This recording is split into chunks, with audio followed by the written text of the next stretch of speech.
Good morning. This is episode 2 of Ethics Today, and our guest this morning is T.J. Brooks, who's professor and chair of the Department of Economics at University of Wisconsin-La Crosse. And our topic today is the ethics of the stay-at-home orders that we see implemented by most states right now. And today is April 21st. Governor Tony Evers of Wisconsin just announced end of last week that he was extending the safer at home policy until May 26. And of course, this has raised a lot of opposition, and there's ethical questions about how do we balance the good for society overall with the well-being of individuals. And I think we're in a way kind of having that debate all over the country, both on the media, but also kind of individually among friends and family members. And so I wanted to talk to you, TJ, about how does an economist think about issues like this, where we're trying to weigh two things that seem in some ways to be incommensurable, right? The lives of some people versus the livelihoods of others. And how do we sort through what's the right thing to do? I think this is where, economists shine. So I think we are the ones who believe fundamentally that everything can have a dollar sign applied to it, although, we don't necessarily take that to an extreme. It helps us sort of think about sort of costs and benefits of different situations.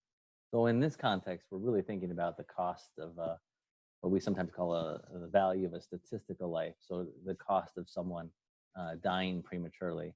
Other measures that we use in health economics would be the quality adjusted life years to try to figure out sort of how people value these extra years of the life that they might lose. But just real simply, the value of a statistical life, we might sort of ask 100,000 people how much money they would pay to sort of reduce the risk of dying by 1/100,000th.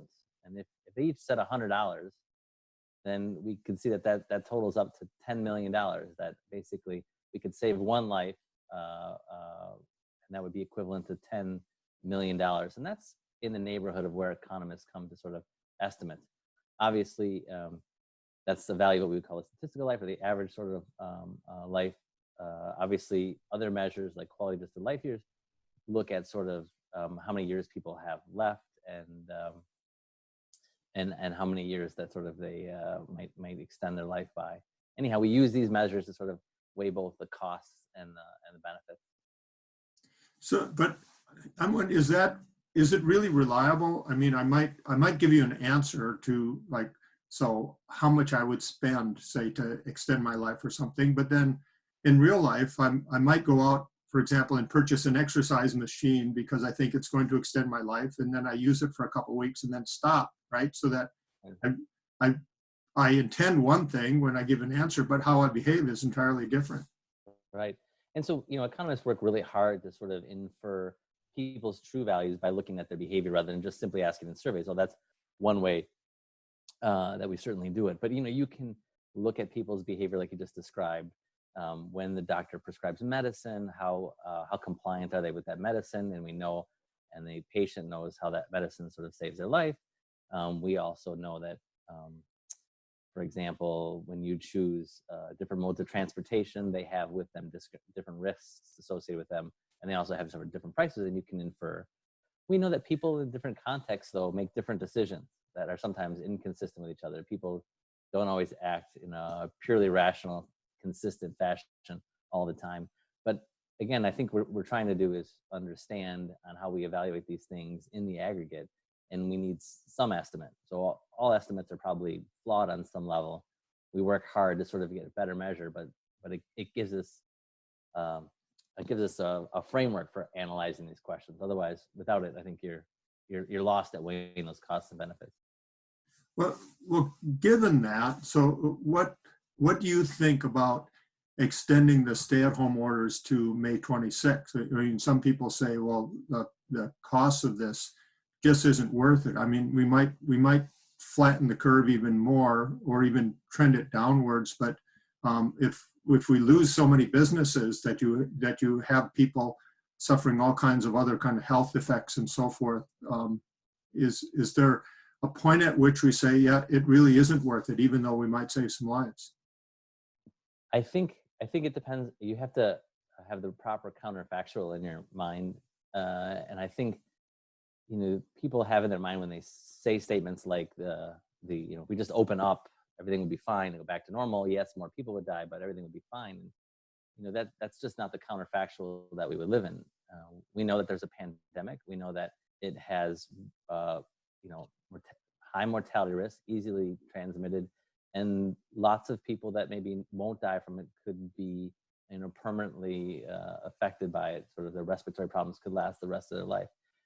Given that environment, I'm not going out to a restaurant. If the governor opened tomorrow and restaurants opened and said, "Come on in," I'm not going to a packed restaurant.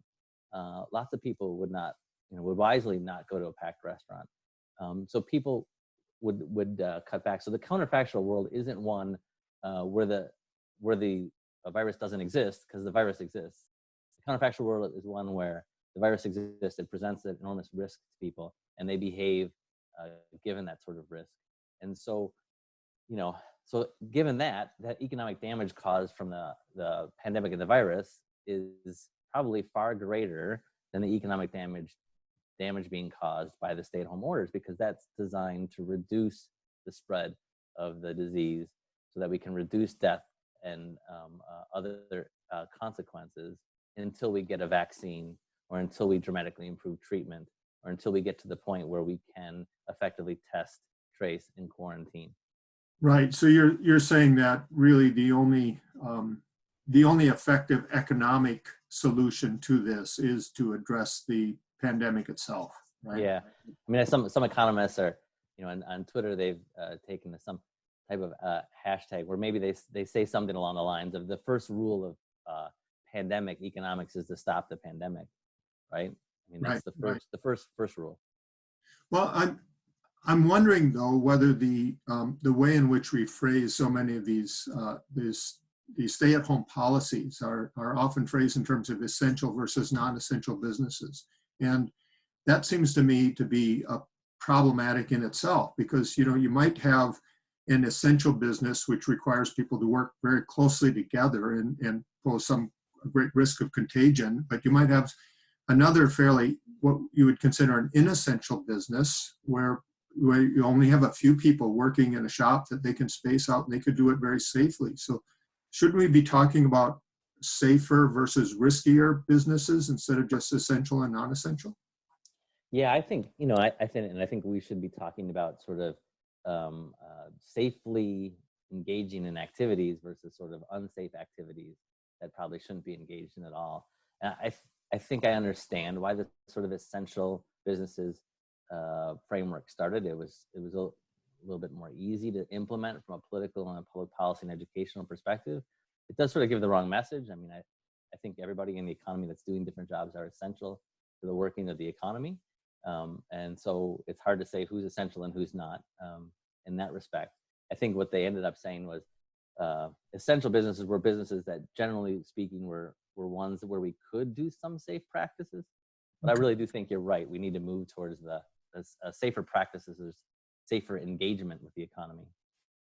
And also, I guess kind of related to that, I just wanted to ask you about what you think of the idea of different kinds of policies for urban areas and rural areas, because we know that the contagion spreads much more rapidly in areas of high congestion, but you have some of our small towns, like in rural Minnesota, rural Wisconsin, you can have towns of 500 or 1,000 people or 2,000, and you have these small businesses that really are the lifeblood of the whole economy in those towns, where there doesn't seem to be as great a risk of spreading the coronavirus as there is in large cities where you have a lot of traffic. Right. Yeah. I mean, I think certainly if you think about the density of people, that's the idea behind the safety, right? The less densely located people are, or that the less dense that people mix, you can, my concern is with rural areas is it absolutely is true that, you have less density and you have all the ability to sort of socially distance well. I mean, in fact, ironically, we know we have a problem with sort of isolation and too much social distance in some places in rural America, right? This has caused other sorts of problems. But in this case, it'll be an effective tool for mitigating the disease. But that said, there's still activities. What you want people to understand is it's not just because you live in a rural area doesn't mean you're safe from the virus. It means, most of the time as you move about, you're safer than if you were walking through, a busy street in New York City. But if you go to a high school basketball game, or if you go to play basketball with 20 friends or whatever, that can happen in a rural environment. It can happen in Brooklyn, and it's just as dangerous in each of those places, right? It really is about sort of, I think, coming in contact with other people. So again, we're back really to the idea of what are the safe practices and unsafe practices. Right. And I think you're absolutely right that it'd be easier to engage in safe practices, safe transactions in an environment where there's just less population density. Because if you go into that corner store, there never were more than 2 people in that corner store ever on a good day, and Right. there aren't going to be now. But in Manhattan, you can't go into a corner store without there being 20 people in it, right? Right. And so they're going to have to figure out a way to manage that flow of people to keep it safe. Well, in I sense, just from my discussions with people, that some of the resistance to these stay-at-home orders is really coming from owners of very small businesses who are pretty sure they could open and operate their business fairly safely, but they're not allowed to. And I wonder if we're listening enough to the different ways in which people are impacted by these decisions, and I don't know. I don't know how, if it's taking us a while to finely tune some of these policies, if that's what's going on, or what.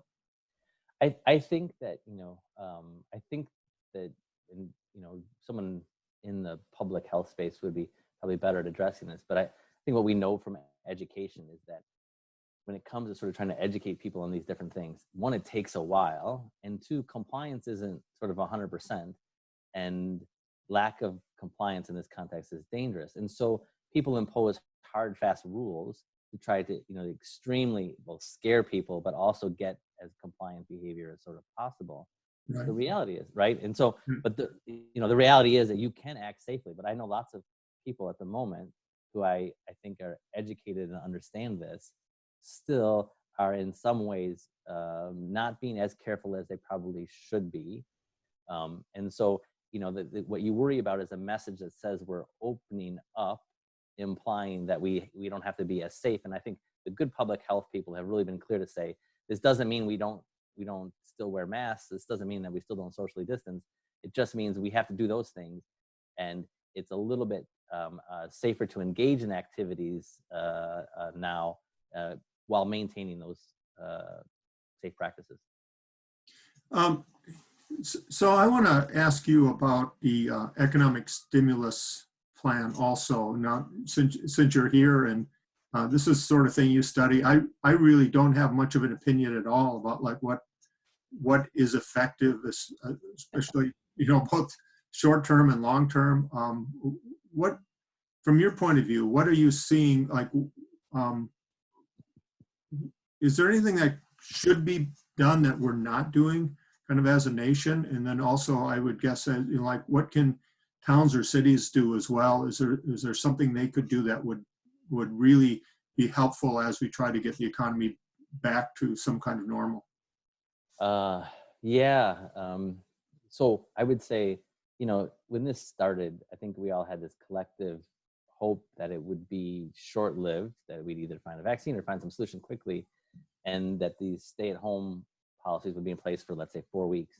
And I think policymakers initially, or at least economists initially, had in mind this idea of labor hoarding. So let's get firms to just hold on to their workers, not lay them off. We'll basically, in effect, what we wanted to do was sort of give everybody a 4-week vacation, sort of like turn this place into France. Everybody a 4-week vacation, paid vacation. They'll stay at home, and then after 4 weeks, everybody can sort of come out, and the economy will return raging at the same sort of way that it was going before. It's clear now that that's not going to be the case. I think the goal still was labor hoarding as much as possible, but this is not like a typical recession. So the things we would do do tend to be different. We've gotten some money to businesses. It hasn't really hit small businesses. They have trouble accessing the money. So more money for small businesses to weather this particular storm. I mean, they've talked about a payroll tax cut, which is really just the wrong type of policy in this particular case. You really need to get money in the hands of people that are out of work and need to cover expenses. And that's true for individuals, and it's true for companies, and it's true for the states themselves, right? So states are not going to see the sort of income revenue that they have. And what we know happened in the Great Recession was the feds did a lot of work financially, but they just really didn't give the states enough money. And so while the feds were, expanding as much as possible, but expanding, the states were contracting, which was counteracting that. My fear here is the states that won't get enough money, and so the things that the states do, the state governments do, and then by virtue of that, you asked about sort of localities and that, they are going to need revenue in the same sort of way to do some of the same activities as they start to lose some of their financial base. Now, a lot of them rely on income taxes less. They rely on the property tax, and so their funding won't be quite as effective. But the states will certainly be dramatically impacted by this. So the feds could give the states money as well. Yeah, what about, I've heard some people talk about we need something like the New Deal again, the WPA, putting people to work. We're going to have huge issues, it seems to me, with infrastructure in this country, which is already in pretty sad shape, and we're going to have to invest in that, but we're also going to be carrying a lot more debt. Are there ways that we could do something like the New Deal again to get people back to work and also stimulate the economy? Yeah, I think, in terms of the initial types of activities that we were doing, nothing like that wasn't necessarily the first thought.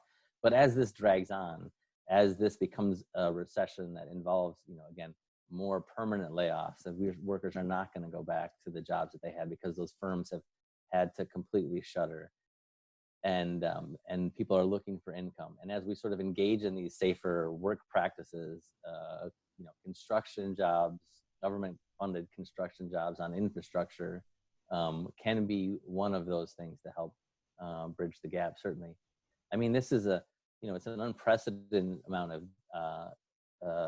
deficit that we're going to engage in, deficit spending that we're going to engage in. But with interest rates near zero, and in some cases temporarily negative, that is the savers are paying the government to borrow the money from them. So it is the time to sort of worry less about the deficit and engage in some of these types of activities.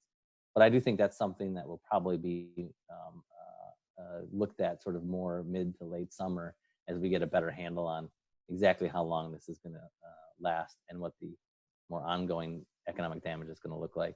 Right. Yeah. Finally, before we wrap up here, I just want to ask you a question. We're both professors teaching at different universities, and we've got students who are seniors who are graduating, and the job market today looks a lot different than it did, a couple months ago, right? And the last time we saw them in classes. And what are you telling your students who are graduating at this time? Is there any advice you're giving them, or any silver linings that they can look to? Unfortunately, having sort of looked at past recessions and some, it's going to be a challenge for them. These types of events tend to scar generations, right? So they start off in sort of a lower footing, and they never sort of fully recover. I think the key that I would tell students nowadays is try to spin that into a hopeful tune, is to be flexible, to really be flexible, to take their sort of university education and to always be in pursuit of sort of what their interests are, and be sort of looking, because what happens is if you sort of start on sort of a low rung of the ladder and you stop sort of looking, you won't ever reach that sort of higher level that you might have been capable of from an income perspective, or even a life quality of life perspective. And so they're just going to have to be more mobile and sort of be looking more as they sort of enter the labor market in their first few years before they might find something that they both enjoy and earn a high income in. Well, thank you. I mean, that's probably good advice for all of us, right? At this point, is try to be fairly flexible and kind of reevaluate what our interest is and see where we can pursue them. So, thank you very much. This is a fascinating discussion, and I hope we can talk some more in the future. Thanks for having me. Okay, thanks.